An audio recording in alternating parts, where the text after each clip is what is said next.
introduce what you do and things like that. You know what I mean? Hey, for sure. Okay. So I give out my name and stuff like that. There's no problem with that.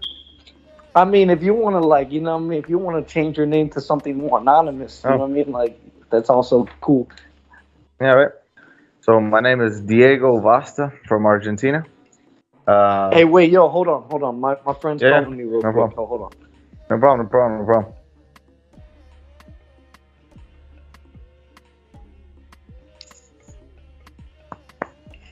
Mm-hmm.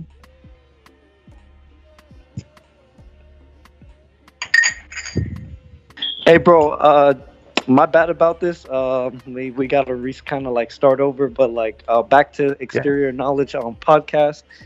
So just reintroduce yourself. sure. My name is Diego Vasta from Argentina, and I do claim to have had uh, encounters with beings not of this world. That is it for the moment. Yeah, me too, man. Like and the crazy part is that like how did you discover about it? Hmm. So basically, since I've had memory, my father would always, look up YouTube videos, not YouTube videos, be watching documentaries or stuff all related to, ancient civilizations, UFOs, Egypt. Not so much Egypt, but UFOs and ancient civilizations and mysteries of all sorts. So I'd been indulged in these, in these things since I was a kid, maybe like 5 years old. My dad was already making me watch, UFO documentaries and all that stuff. But Yeah. my interest was basically with, the typical UFOs, metal UFOs hovering in the sky with gray small beings with big eyes, the basics. I had no idea the history, you know, Trinity case, the Trinity case, the Roswell case. Too much information on that. It was just basic understanding of those aliens and whatnot, right? And the contact thing started happening uh, these last years. It first started when I was really intrigued in 2018 or around 2018, probably end of 2017, with Egypt, and I started investigating really hard. Egyptian culture, normal archaeology, and then some of that what they call pseudo archaeology, or um, what's the name? Alternative archaeology. That's the name. And a lot of mysteries started popping up from that side. You know, missing time. A lot of the prophecies of the Egyptians, or the customs that they had, uh, or the whole Orion thing, Osiris, the gods at Tepi, the time when the gods were here. That's what started to spark an interest in Egypt and then ancient cultures.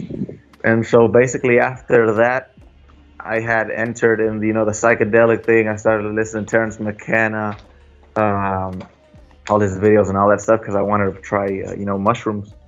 I watched all the videos I could, heard all the stuff, all the audio books, the books that I read some of them.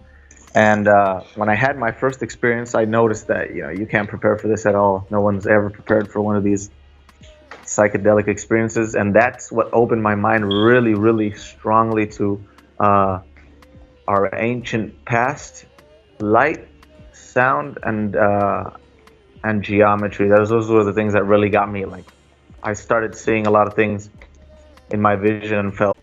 And so then I started investigating again with all that stuff. And then it turns out in 2020, my dad tells us all this. And oh wait, I have to backtrack a little bit. In 2019, after I had no, it was before I had the psychedelic experience. I also had the honor to uh, have like a 2-hour conversation with Luis Elizondo, Pentagon official, and the ATIP project that was tracking UFOs, and that's where the famous black and white UFO video came out from the government, from the Navy. And he also told me a lot of stuff about aliens, UFOs, stuff that they have that they can't release to the public yet, and that also gave me a super boost talking to that guy. He was really nice. You know, But I really want to ask yeah, you like yeah. on Tell that me, ask like me what. like I want to ask you like, okay, so you know I don't want to, you know, I don't want to talk, especially when it comes to Luis, because I don't Yeah. know him personally. So Hmm. like the thing about it is that, so if you really do have disclosed information, I'm not trying to force anything, like you don't have to say anything, but Yeah, like yeah. I do want to know, what does he think about like CE5, people Mm. doing contact, and you know, like things like that in that Mhm. manner. Okay, so I specifically asked him about Stephen Grimm, right? Hmm. And there's probably like a little. I know that Stephen Greer had got into an altercation with him, and said some things about Louis have the best friendship. They don't even have friendship, so they're not the best of friends right now, let's say. And so he told me that that Stephen Greer he uses what's called solar, the flare guns to bring in visitors and make them pay money to